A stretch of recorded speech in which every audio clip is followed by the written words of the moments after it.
எல்லையில்லா அழகுமிகும் அருணாச்சலன் மைந்தனே, கருணையே வடிவமாய் காட்சி தந்திடும் சரவணபவனே, அமிர்தவல்லி சுந்தரவல்லி போற்றிடும் மால்மருகனே, திருப்பள்ளி எழுந்தருள்வாய் சிரகிரி வேலவா திருமுருகா.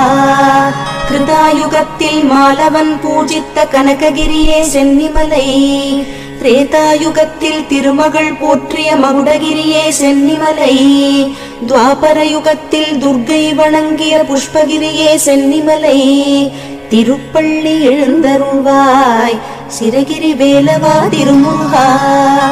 கலியுகத்தில் தேவேந்திரன் பூஜித்த சிரகிரியே சென்னிமலை, ஞானப்பழம் வேண்டி ஞானம் சுற்றியவனுக்கு நிவேத்தியம் அதிகாலை, சனகாதி முனிவரெல்லாம் சந்ததமும் போற்றிடும் ஷண்முகனே.